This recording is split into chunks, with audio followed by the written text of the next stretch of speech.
अस्सलाम वालेकुम जी दोस्तों, मैं मियां मोहम्मद शाहिद महमूद ग्रीन पाकिस्तान जड़ांवाला की तरफ से आपकी खिदमत में हाज़िर हूँ। दोस्तों, आज हम बात करेंगे नार्क जीवन के हवाले से। जैसा कि आपको पता है, नार्क जीवन हमारे अदारे NARC ने इंट्रोड्यूस करवाया है और इस वैरायटी पर हमारे मुहतरम डॉक्टर हुमायूं खान साहब ने काम किया और इस वैरायटी को फार्मर्स तक पहुँचाया। आपको पता है डॉक्टर हुमायूं खान साहब अब इस दुनिया में नहीं रहे। दुआ है कि अल्लाह ताला उनकी रूह पर अपनी रहमत नाज़िल फ़रमाए और उनको जन्नतुल फ़िरदौस में आला मुकाम अता फ़रमाए। जी दोस्तों, नार्क जीवन की पैदावार टेक्नोलॉजी के हवाले से हम सबसे पहले देखेंगे कि इसकी ज़मीन की तैयारी किस तरह से करनी है।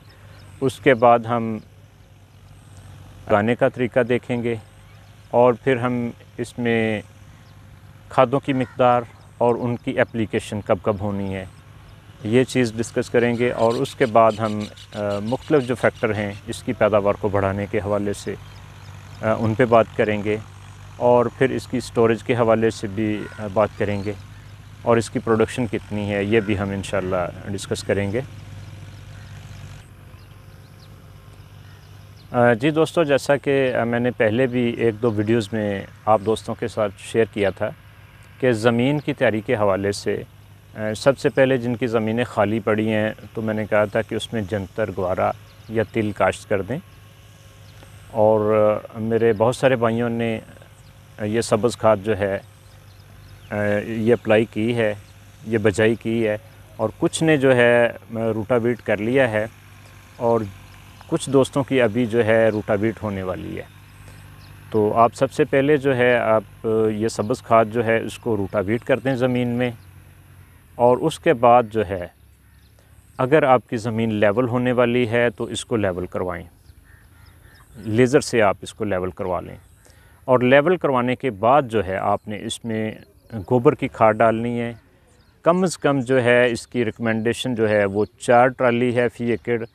आप इसको 8 से 10 ट्राली तक भी डाल सकते हैं और ख़्याल रखना है कि ये गोबर जो है बिल्कुल फ्रेश ना हो बल्कि पुराना गोबर हो, ताकि उसमें जो जड़ी बूटियों के बीज आते हैं वो आगे फसल के अंदर प्रॉब्लम ना करें। ये आपने थोड़ा सा ख्याल रखना है। तो गोबर डालने के बाद आपने इसको पानी लगाना है। पानी लगाकर आपने जो लेवल करवाई है या ऑलरेडी लेवल है तो वो आपको बिल्कुल एग्जैक्ट जो है पता चल जाएगा कि आपकी ज़मीन जो है बिल्कुल लेवल हो चुकी है।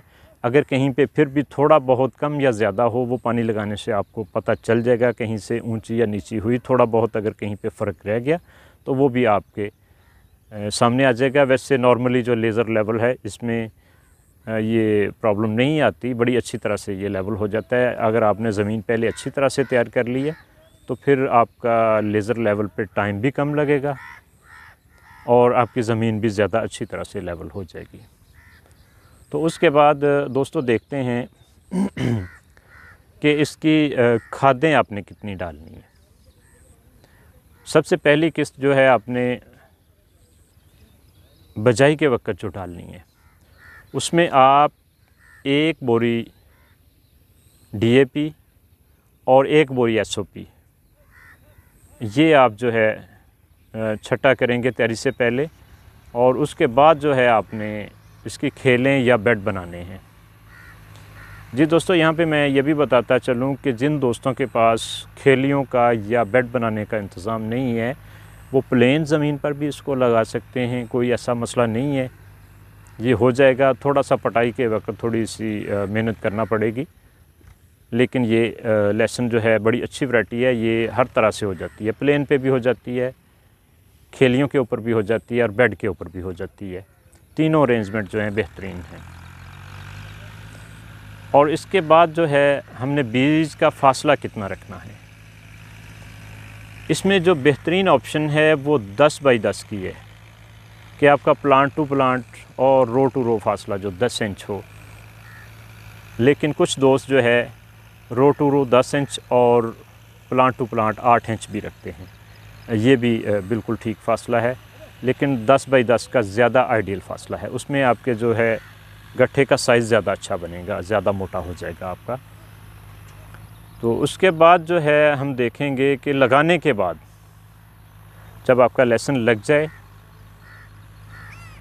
तो फिर आपने इसको फ़ौरी तौर पे पानी लगाना होता है। और जड़ी बूटियों के कंट्रोल के हवाले से आपने पेंडीमेथालिन और डुआल गोल्ड का स्प्रे कर लेना है। चाहे तो आप बीज लगाने के बाद उसको स्प्रे करके फ़ौरी तौर पे पानी लगा दें, या फिर पानी लगाने के बाद आप 24 घंटे के अंदर अंदर जो है ये दोनों स्प्रे करेंगे। और एक और चीज़ का ख्याल रखें कि जब आपने पहला पानी लगाना है तो उसके साथ ही आपने जो रिक्लेमर है, ग्रीन पाकिस्तान की प्रोडक्ट है, उसका 5 लीटर फ्लड कर देना है। तो उसका फ़ायदा ये होगा कि एक तो ये फसल को 30% जो है फसल की नाइट्रोजन की ज़रूरत पूरी करता है और फिर आपकी खादों की एफिशिएंसी बढ़ाता है।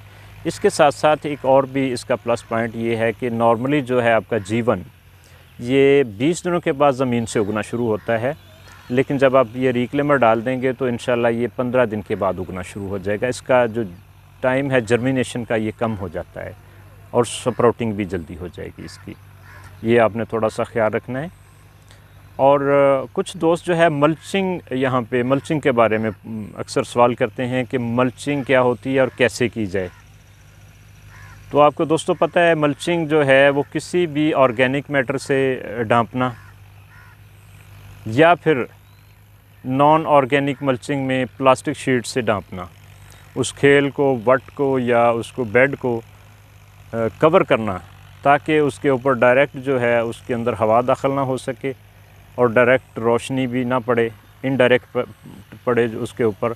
तो उसमें फ़ायदा ये होता है कि आपका जो है जड़ी बूटियाँ नहीं उगती वहाँ पे, आपकी सॉइल जो है मॉइस्ट रहती है, उसमें वत्तर रहता है और पानी आपको ज़्यादा दिनों के बाद लगाना पड़ता है और ज़मीन भी नरम रहती है वहाँ पे और फसल की ग्रोथ ज़्यादा अच्छी होती है। और फिर जो है टेम्परेचर जो है वो भी कंट्रोल रहता है, फसल स्ट्रेस में नहीं जाती। थोड़ा सा अगर अर्ली भी लग जाए, 1 हफ़्ता पहले भी लग जाए, तो ये जो है मल्चिंग उसको कंट्रोल रखती है, स्ट्रेस को, इससे फसल स्ट्रेस में नहीं आती। तो इसको ज़्यादा अच्छा जो है मटेरियल जो हमारे पास इस वक्त अवेलेबल है मेरे ख़्याल में वो चावल की पराली है। खोरी गन्ने की है, उससे भी आप ये मल्चिंग कर सकते हैं, लेकिन पराली जो है वो ज़्यादा बेहतरीन है। अभी सीज़न भी आने वाला है, इसका हार्वेस्टिंग शुरू होने वाली है, तो ये आपको आसानी से मिल सकती है। लेकिन मस्ट नहीं है कि आपने हर सूरत में मल्चिंग करनी है, आपको मिल जाए आसानी से ज़रूर करें। नहीं मिल सकती तो आप जो है, मैंने जड़ी बूटियों के कंट्रोल के लिए डुआल गोल्ड और पेंडीमेथालिन इसका स्प्रे बताया है वो कर सकते हैं। और फिर इसके साथ साथ जो मैंने आपको रिक्लेमर का बताया है ये भी स्ट्रेस को कंट्रोल रखता है। आप 1 हफ़्ता पहले अगर फसल लगा लेते हैं तो रिक्लेमर जो है ये पौधों को स्ट्रेस से बचाएगा। जी दोस्तों, अगर कोई दोस्त शुरू में जो है जड़ी बूटियों के लिए डुआल गोल्ड और पेंडीमेथालिन का स्प्रे नहीं कर पाया और जड़ी बूटियाँ उगना शुरू हो गई, तो आप इसके ऊपर केंजो का एक प्रोडक्ट आता है हदफ नाम से, वो भी कर सकते हैं। लेकिन वो अर्ली स्टेजेस पे कर सकते हैं, ज़्यादा बड़ी फसल पे आप नहीं करेंगे वरना आपकी फसल स्ट्रेस में जाएगी। जी दोस्तों, अब हम देखते हैं कि जो बाकी एप्लीकेशनें हैं खाद की, वो हमने कितनी कितनी खाद इसको देनी है और कब कब देनी है। तो दोस्तों, जो दोस्त रिक्लेमर इस्तेमाल कर रहे हैं वो इसमें आधा बैग जो है वो नाइट्रोजन की, यूरिया की 3 से 4 किस्तें दे सकते हैं। उनको फिर पूरा बैग देने की ज़रूरत नहीं होगी। आधा बैग यूरिया और 5 लीटर रिक्लेमर ये आपने 60 डेज़ के बाद देनी है। इसी तरह से फिर एक एप्लीकेशन आपने यूरिया की जो है 90 डेज़ पे जाके दे देनी है और एक जो है आप 120 डेज़ पे जाके दे सकते हैं। और इनके साथ जो है एक केन जो है आप रिक्लेमर की लगाएंगे तो आपको बेहतरीन रिज़ल्ट मिल जाएगा। मैं तो रिकमेंड करूँगा कि आप रिक्लेमर डालें, उससे आपका कम से कम जो है 1.5 बैग जो है आपका यूरिया का बच जाएगा।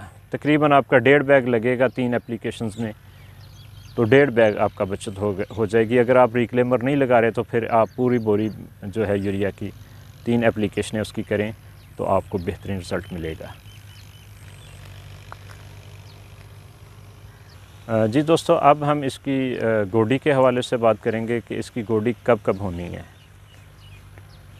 आम तौर पे इसकी गोडी आपने जो है तकरीबन 2 महीने तो आराम से आपके निकल जाएंगे। जो पेंडीमेथालीन और डुआल गोल्ड आपने की है उससे निकल जाएंगे, और अगर आपने मल्चिंग की है तो फिर तो आपको इंशाल्लाह गोडी की ज़रूरत नहीं पड़ेगी।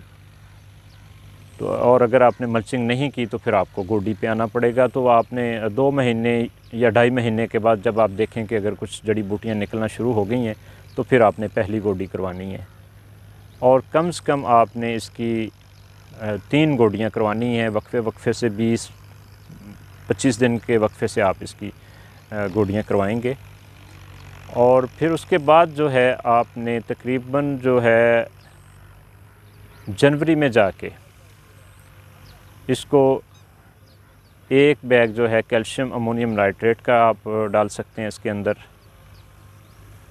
और नेक्स्ट फिर आप मार्च के अंदर जाके इसमें अगर चाहें तो 1 बैग जो है SOP का 25 kg वाला जो वाटर सॉल्युबल है वो आप फ्लड कर सकते हैं ताकि आपको ज़्यादा अच्छी पैदावार मिले।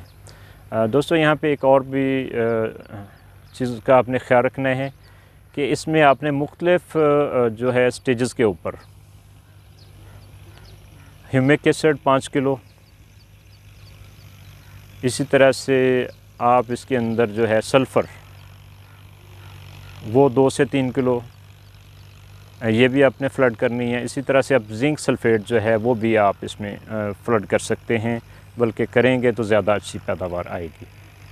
और पानी का आपने इसका इस तरह से ख्याल रखना है कि सबसे पहला पानी तो आपका बुआई के वक्त लग गया, सोइंग के वक्त लग गया। उसके बाद जो है आपने मौसम को देखते हुए 8 से 10 दिन के बाद इसको दूसरा पानी लगाना है। आपने इसको बहुत ज़्यादा पानी भी नहीं की ज़रूरत नहीं होती, बल्कि इसको थोड़ा वत्तर की ज़रूरत होती है, मॉइस्ट सॉइल चाहिए इसके लिए। तो आपने अपने मौसम के हिसाब से, अपनी ज़मीन के हिसाब से इसको देखते हुए पानी लगाना है। फिर जैसे जैसे मौसम ठंडा होता जाएगा तो इसका जो है पानी की ज़रूरत आगे कम होती जाएगी, पानी का वक्फ़ा बढ़ाते जाएंगे, और अगर कहीं पे बारिश हो जाए तो फिर हमारा वक्फ़ा और ज़्यादा बढ़ जाएगा। 20-25 दिन से 1 महीना तक भी ये हो सकता है हमारा वक्फ़ा।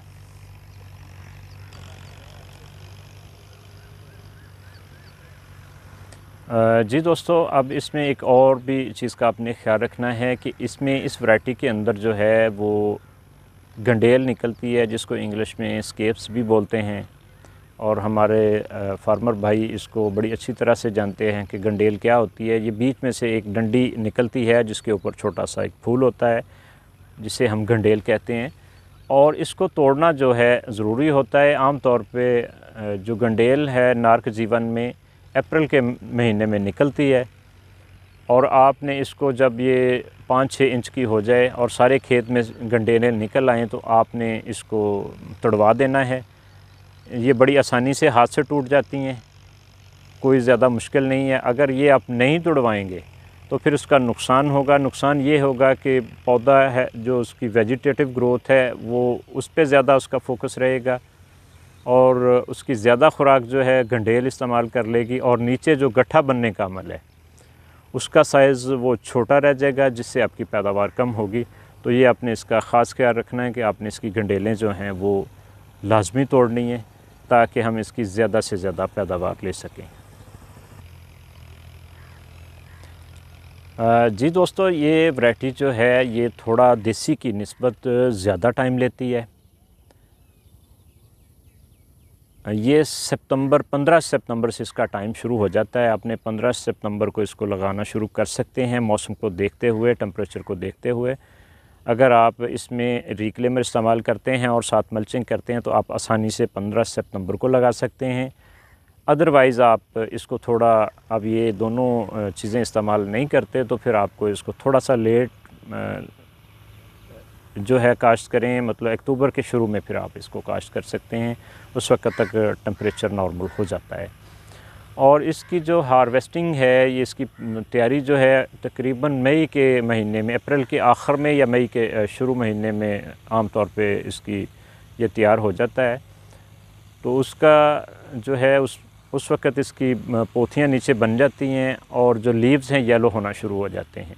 जब इसके लीव्स येलो होना शुरू हो जाएं तो तब आप समझें कि इसकी जो फसल है ये अब पक गई है और ये उसके हार्वेस्टिंग के लिए तैयार हो गई है। तो इसकी हार्वेस्टिंग जो है, आप अभी हमारे हार्वेस्टर तो नहीं आए, तो आप इसको जिसको रंबी बोलते हैं या रंबा बोलते हैं उसके साथ कर सकते हैं, कस्सी के साथ कर सकते हैं, या एक हमारे इक्विपमेंट होता है बहोली जिसको बोलते हैं,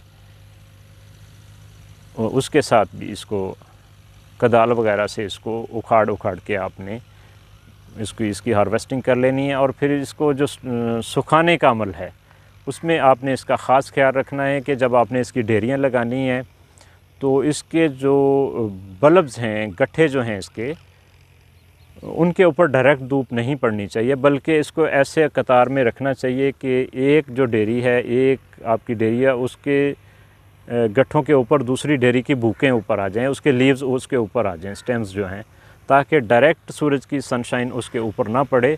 उससे ये फ़ायदा होगा कि आपका जो लहसुन है उसका कलर जो है वो बेहतरीन रहेगा, डिसकलर नहीं होगा ये। और एक हफ़्ता के बाद आप इसको गठियाँ बनाएं, गठियाँ बना के इसको बेशक धूप में रख दें, फिर कोई प्रॉब्लम नहीं होगा। उसको 2-4 दिन और सुखाएं और जब अच्छी तरह से सूख जाए तो फिर उसको स्टोर में ले जाएं। स्टोर में ले जाकर चाहे तो आप इसको तारों वगैरह के ऊपर इसको लटका सकते हैं या नीचे जो है डेरियाँ लगा सकते हैं, जिसमें आपका लहसुन एक तरफ और बुकें दूसरी तरफ हों, ताकि लहसुन को हवा लगती रहे। जब ये अच्छी तरह से सूखा होगा तो फिर इसमें कोई प्रॉब्लम नहीं आएगी। अगर इसके अंदर ज़्यादा नमी होगी, आप इसको प्रॉपर नहीं सुखाएंगे, तो फिर आपको ये आगे जाके प्रॉब्लम करेगा। तो ज़्यादा इसको बेहतर ये है कि आप उसके ऊपर तारों के ऊपर भी लटका सकते हैं गठियाँ बना के, तो वो ज़्यादा अच्छी अरेंजमेंट है। जी दोस्तों, इसमें मैं 1-2 चीज़ें और भी ऐड करता चलूँ कि शुरू में अगर आप DAP नहीं डालना चाहते तो आप जो है 2 बैग NPK जो ज़रखेज़ की है उसके आप ये डाल सकते हैं DAP की जगह पे। और इसके बाद एक और बड़ी अहम बात कि जिन लोगों के पास बीज लिया हुआ, जिन्होंने, वो अपने बीज को चेक करें, अगर उसको देखें कि वो कहीं पे उसको कोई मसला मसाइल तो नहीं है। ये कल ही एक दोस्त की कॉल आई थी कि उसका बीज जो है, मेरा बीज जो ख़राब होना शुरू हो गया है, उसमें कीड़ी सी लगना शुरू हो गई है। तो असल में उसका बीज जो था वो नमी थी उसके अंदर, ज़्यादा पूरा क्योर नहीं हुआ था, और फिर उसकी जो जगह थी उसने जहाँ पे ला के रखा वो प्रॉपर नहीं थी। उसने 1 एकड़ का बीज लिया था, 20 मन बीज था, और वो एक छोटे से कमरे के अंदर जो बिल्कुल बंद था, जिस पे शटर लगा हुआ था, तो उसके अंदर रख दिया। वहाँ पे बहुत ज़्यादा हबस था, जिसकी वजह से उसको वो फिर कीड़े वगैरह लग गई। तो फिर मैंने उसको मशवरा दिया कि आप इसको जो है निकालें, वहाँ से निकाल के पोथियाँ अलग कर लें, जो ख़राब हो चुकी हैं उनको साइड पे कर दें, साफ़ करके उनको अलहदा कर दें, और जो बाकी हैं उनको किसी हवादार जो जालीदार बैग है जिसमें हवा गुज़रती है उसमें रखें, या किसी ट्रेज़ वगैरह जो प्लास्टिक की मिल जाती हैं उनके अंदर मैंने कहा रखें, और फिर उसको किसी हवादार कमरे में, बरामदे वगैरह में रख लें। तो आप भी दोस्तों अपना जिन दोस्तों ने बीज लिया हुआ है, अपने बीज का थोड़ा ख्याल रखें, उनको ज़्यादा हबस वाली जगह पे ना रखें, थोड़ा हवादार कमरा हो उसमें रखें, जालीदार बैग्स में रखें। एक दूसरे के ऊपर जो है बोरियों के स्टैक्स ना लगाएं, बल्कि अलग अलग जो बोरियां हैं, जालीदार बैग्स हैं, उनको कमरे के सेंटर में खड़ा कर दें। आप इसमें थोड़ा थोड़ा फासला हो ताकि हवा गुज़रती रहे और आपका बीज ख़राब ना हो। तो मेरे कुछ दोस्तों का ये बड़ा अहम क्वेश्चन होता है कि आप इसमें बार बार जो है रीक्लेमर डालने की सिफारिश क्यों करते हैं। जी दोस्तों, पहली बात तो ये है कि ये एक बहुत ही रिज़ल्ट ओरिएंटेड प्रोडक्ट है। मैंने पिछले साल भी काफ़ी सारे दोस्तों को ये इस्तेमाल करवाया था और बड़े अच्छे उनको रिज़ल्ट मिले। नार्क जीवन के ऊपर बेहतरीन रिज़ल्ट मिले। स्पेशली जो ज़मीनें सख्त थीं जहाँ पे पानी पीने का मसला था, ज़मीनें पानी कम जज़ब कर रही थी, वहाँ पे बहुत अच्छा रिज़ल्ट मिला। आम ज़मीनों के अंदर भी इसका बेहतरीन रिज़ल्ट है और फिर ये कॉस्ट वाइज भी बहुत ही नॉर्मल है। इसको ज़रूर आप इस्तेमाल करें।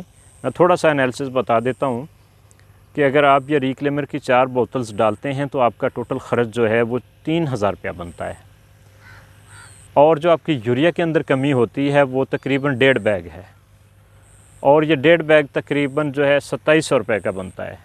1800 रुपये के हिसाब से अगर हम इसको देखते हैं यूरिया की कॉस्ट, तो ये 2700 रुपया बनता है। इसका मतलब ये है कि ये सिर्फ़ आपको 300 रुपये में एक्स्ट्रा 300 रुपये पड़े हैं रिक्लेमर के। लेकिन जब हम प्रोडक्शन के ऊपर इसका फ़र्क देखते हैं तो वो इतना नुमायाँ फ़र्क है, इतना अच्छा फ़र्क है, और फिर जीवन के अंदर ये फ़र्क और भी ज़्यादा हो जाता है क्योंकि इसकी प्रोडक्शन जो है वो ज़्यादा है आम लहसुन की निस्बत।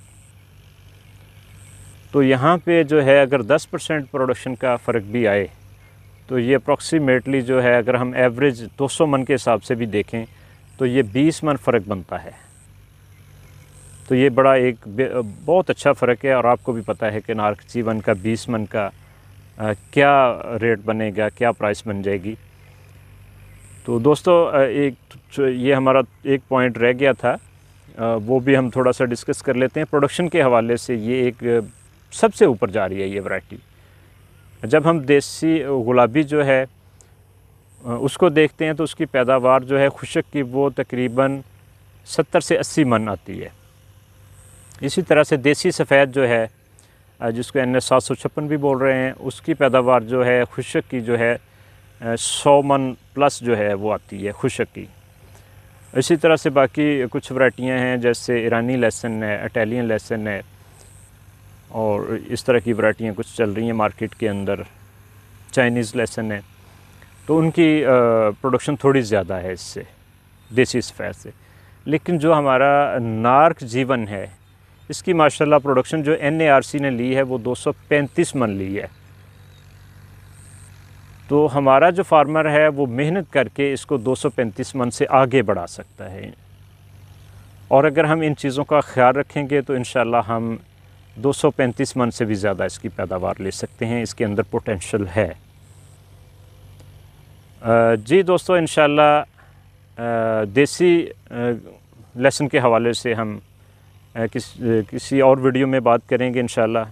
जल्द ही मैं वो भी वीडियो लेके आऊँगा जिसमें देसी लहसुन के हवाले से, उसकी बजाई के हवाले से, उसकी खादों का प्लान और उसकी गोडी के हवाले से बात करेंगे। वो मैं इंशाल्लाह जल्द ही वीडियो अपलोड करूँगा। उस वक्त तक के लिए फ़ी अमानिल्लाह, अपना ख्याल रखिएगा। अल्लाह हाफ़िज़।